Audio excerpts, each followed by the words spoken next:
మరో వారంలో బంగారం రేట్లు భారీగా తగ్గబోతున్నాయా? గోల్డ్పై కేంద్ర ప్రభుత్వం సుంకాలు తగ్గిస్తోందా? బడ్జెట్లో ఆర్థిక మంత్రి నిర్మలమ్మ కీలక ప్రకటన చేయబోతారా? ఫిబ్రవరి 1న కేంద్ర బడ్జెట్ ఉండబోతోంది. గత బడ్జెట్లో బంగారంపై దిగుమతి సుంకాన్ని 15% నుంచి 6%కి తగ్గించింది కేంద్రం. మరోసారి కస్టమ్స్ డ్యూటీ తగ్గించే అవకాశం కనిపిస్తోంది. అదే జరిగితే 4 లేదా 3%కి తగ్గించాలనే డిమాండ్ వస్తోంది. ఇక గోల్డ్ కొనుగోలుపై ప్రస్తుతం 3% జీఎస్టీ కూడా వేస్తోంది ప్రభుత్వం. మేకింగ్ ఛార్జీలపైన 5% జీఎస్టీ పడుతోంది. వీటిని కూడా తగ్గిస్తే కొనుగోలు పెరిగే ఛాన్స్ ఉంది. ఈ నేపథ్యంలో బడ్జెట్ తర్వాత బంగారం ధరలు తగ్గే అవకాశం ఉందనే వాదనలు వినిపిస్తున్నాయి. కొన్ని నెలలుగా భారీగా బంగారం రేట్లు పెరుగుతున్నాయి. ప్రస్తుతం 22 క్యారెట్ల గోల్డ్ తులం 1,45,400 ఉంటే 24 క్యారెట్ల మేలిమి బంగారం 1,58,620గా కొనసాగుతుంది. సామాన్యులకు అందనంత ఎత్తుకు చేరింది ఈ బంగారం ధర. విక్రయాలు లేక జ్యువెలరీ షాపులు వెలవెలబోతున్నాయి. ఈ నేపథ్యంలో మరి బడ్జెట్ తర్వాత బంగారం ధరల పరిస్థితి ఏంటి?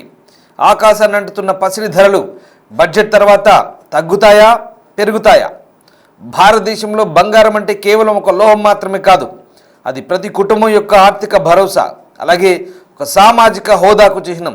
మరికొద్ది రోజుల్లో రాబోతున్న కేంద్ర బడ్జెట్పై దేశవ్యాప్తంగా పసిడి ప్రేమికులు, ఇన్వెస్టర్లు భారీ ఆశలు పెట్టుకున్నారు. ముఖ్యంగా గత ఏడాది కాలంగా అంతర్జాతీయ మార్కెట్లో బంగారం ధరలు ఆకాశాన్ని అంటుతున్న నేపథ్యంలో ఆర్థిక మంత్రి నిర్మలా సీతారామన్ ఈ బడ్జెట్లో ఎలాంటి నిర్ణయాలు తీసుకుంటారని మాత్రం ఇప్పుడు $1 మిలియన్ ప్రశ్నగా మారుతోంది.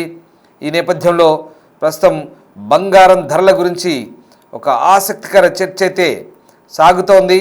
ఇక దీనికి సంబంధించి ఇప్పుడు బడ్జెట్ సమీపిస్తున్న వేళ భారతదేశంలో బంగారం ధరలకు సంబంధించి ప్రస్తుతం ఒక ఆసక్తికర చర్చ అయితే సాగుతోంది. మరి ముఖ్యంగా బంగారం ధరలు రికార్డు స్థాయిలో పెరుగుతున్న నేపథ్యంలో ప్రస్తుతం దిగుమతి సుంకాన్ని తగ్గించడం ద్వారా రేట్లను తగ్గించే అవకాశం ఉందని అంచనా వేస్తున్నారు. చాలామంది అదే డిమాండ్ కూడా చేస్తున్నారు. ఈ నేపథ్యంలో గత కొద్ది కాలంగా రికార్డు గరిష్టాలను తాకుతున్న బంగారం ధర అంతర్జాతీయంగా ఉద్రిక్తత నేపథ్యంలో ఒక సురక్షిత పెట్టుబడి సాధనంగా డిమాండ్ పెరుగుతోంది. అటువైపు పెట్టుబడులు పెరుగుతున్నాయి, దీంతో ధరలు అదే స్థాయిలో పెరుగుతున్నాయి. అంతర్జాతీయ మార్కెట్ ధరలకు అనుగుణంగా దేశీయ లోకల్గా కూడా పసిడి రేట్లు అదే స్థాయిలో ఆల్ టైమ్ గరిష్టాలకు చేరుతున్నాయి. ఇప్పుడు కూడా జీవనకాల గరిష్టాల వద్దే ట్రేడ్ అవుతున్నాయి. ఇప్పుడు హైదరాబాద్ నగరంలో చూస్తే బంగారం ధర పూర్తిగా 22 క్యారెట్లు 1,45,400 ఉంటే 24 క్యారెట్లు 1,58,620 దగ్గర ఉంది. దీంతో జనం అసలు కొనుగోలు చేయలేకపోతున్నారు. సామాన్యులకు అసలు అందరంత ఎత్తు ఇది. ఇదే క్రమంలో డిమాండ్ కూడా తగ్గింది. దీంతో విక్రయాలు లేవు. జ్యువెలరీ షాపులన్నీ కూడా వెలవెలబోతున్నాయి. దీంతో ధరలు ఎప్పుడు తగ్గిస్తాయంటూ ఎదురు చూస్తున్నారు. ఈ క్రమంలోనే మరి బడ్జెట్లో ఎలాంటి ప్రతిపాదనలు ఉండబోతున్నాయి? ఫిబ్రవరి 1న ఆర్థిక మంత్రి నిర్మలా సీతారామన్ పార్లమెంట్లో వార్షిక బడ్జెట్ ప్రవేశపెట్టబోతున్నారు. ఇక్కడ బంగారంపై ఎలాంటి ప్రకటన ఉంటుందనంటూ అటు సామాన్యులు, ఇటు ఆభరణాల వ్యాపారులు కూడా ఆశగా ఎదురు చూస్తున్నారు. ఇక్కడ బంగారం ధరల్ని కేంద్రం నేరుగా తగ్గించేందుకు ప్రధాన అస్త్రం ఏంటంటే దిగుమతి సుంకాలను తగ్గించడం. అవును, బంగారంపై కస్టమ్స్ డ్యూటీ తగ్గిస్తే వెంటనే దానికి అనుగుణంగా రేట్లు కూడా దిగొస్తాయి. కిందటిసారి కూడా బడ్జెట్లో ఏదైతే ట్యాక్స్ ఉందో 15% నుంచి 6% కేంద్రం తగ్గించింది. స్మగ్లింగ్ నియంత్రణ కూడా కస్టమ్స్ డ్యూటీ తగ్గించడం కలిసి వస్తుందని కేంద్రం భావిస్తోంది. అయితే ఇప్పుడు ధరల పెరుగుదల ఈ స్మగ్లింగ్కు మరింత ఊతమిచ్చింది. మరింత స్మగ్లింగ్ కూడా పెరుగుతోంది. దీంతో మరోసారి కేంద్రం కస్టమ్స్ డ్యూటీ తగ్గించే యోచనలో ఉంది. ప్రస్తుతం కిలో బంగారం స్మగ్లింగ్ చేస్తే దాదాపు 11.5 లక్షల లాభం వస్తుంది. ఇది ఎక్స్పర్ట్ చెప్తున్నారు. వాళ్ళని పట్టుకున్న తర్వాత ఎందుకు ఇలా జరుగుతుంది, స్మగ్లింగ్ ఎందుకు చేస్తున్నారంటే వీళ్ళకి ఇంత లాభం వస్తుందని చెప్తున్నారు కస్టమ్స్ అధికారులు. సో అది అంటే గ్రే మార్కెట్ వ్యాపారులు రెచ్చిపోతున్నారు. ఇక పలు చోట్ల ఇలా స్మగ్గుళ్ళు బంగారం పట్టుబడుతుండడం, ఇవన్నీ కూడా కేసులు నమోదవుతుండడం మనం చాలాసార్లు చూస్తున్నాం. ఈ క్రమంలోనే బంగారంపై ప్రస్తుతం ఉన్న కస్టమ్స్ డ్యూటీని కేంద్రం 4 లేదా 3%కి తగ్గించే అవకాశం కనిపిస్తోంది. అది డిమాండ్ కూడా ఉంది. అప్పుడు ధరలు నేరుగా దానికి తగ్గట్టుగా తగ్గుతాయి. ఇంకా ప్రస్తుతం గోల్డ్ జ్యువెలర్ కొనుగోలు చేసేటప్పుడు జిఎస్టీ కూడా వర్తిస్తుంది. ఇది ప్రస్తుతం ఫైనల్ బిల్లుపై 3% ఉంటే దీన్ని కూడా తగ్గించాలని జ్యువెలరీ అసోసియేషన్లు డిమాండ్ చేస్తున్నాయి. ఇక్కడ మేకింగ్ ఛార్జీలు కూడా 5% జిఎస్టీ ఉంటుంది. వీటిని కూడా తగ్గిస్తే కొనుగోలు పెరిగే అవకాశం ఉందనే అభిప్రాయం కూడా ఉంది. అప్పుడు కొలతల్లో కొంతైనా సామాన్యులకు అంటే కొంతలో కొంతైనా సామాన్యులకు అందుబాటులోకి వస్తాయనేది ఒక భావన.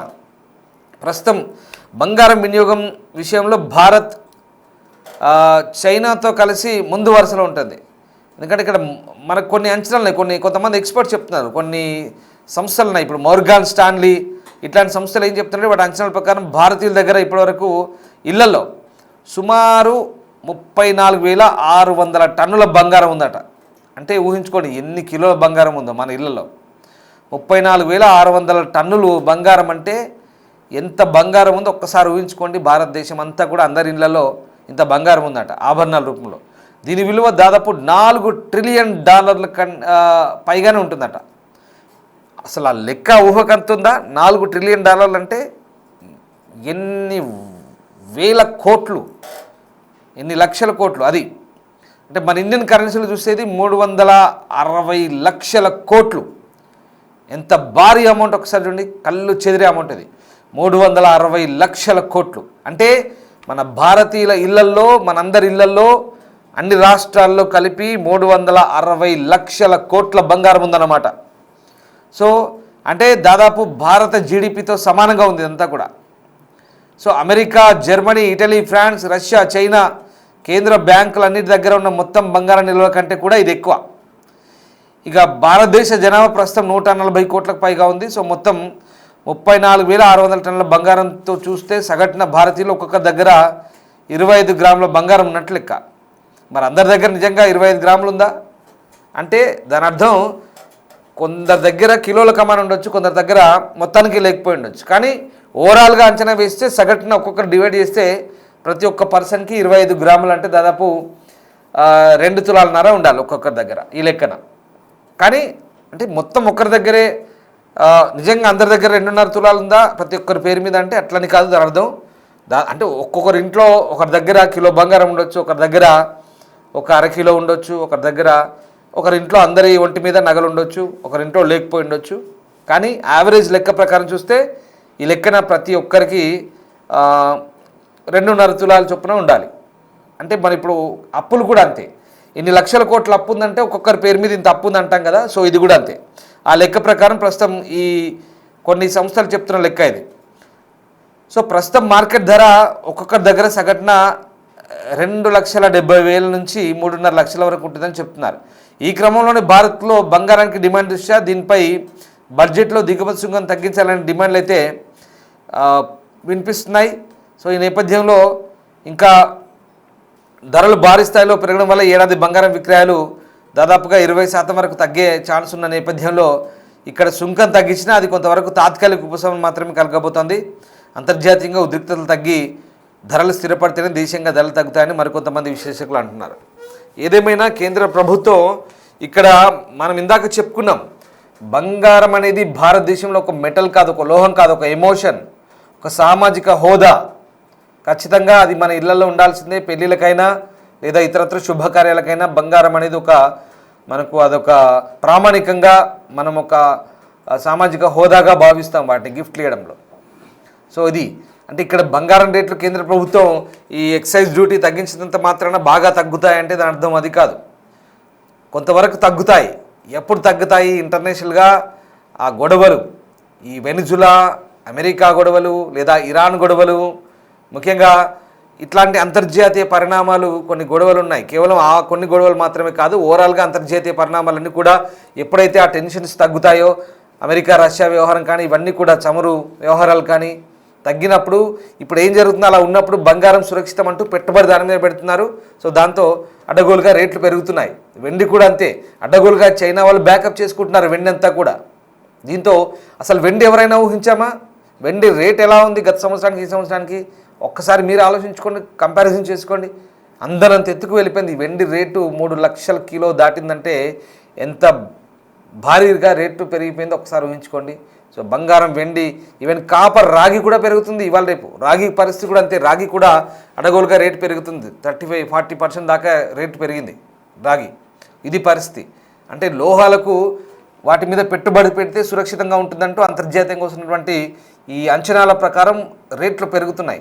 ఎప్పుడైతే ఆ టెన్షన్స్ తగ్గుతాయో ఇక దీని నుంచి ఆ పెట్టుబడులు వెనక్కి తీసుకుంటారు కాబట్టి బంగారం రేట్లు కూడా తగ్గుతాయి. ఇదంతా ఎందుకు చెప్తున్నానంటే కేవలం బడ్జెట్లో ఎక్సైజ్ సుంకం డ్యూటీ తగ్గించినంత మాత్రాన కొంతవరకు తగ్గొచ్చు, ఇంత భారీగా ఏం తగ్గకపోవచ్చు, బట్ తగ్గుతాయి.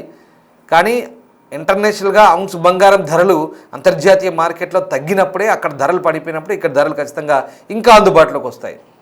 లేదంటే ఎంత దారుణం ఇది, 1,58,000 ప్రస్తుతం తులం బంగారం 24 క్యారెట్లు.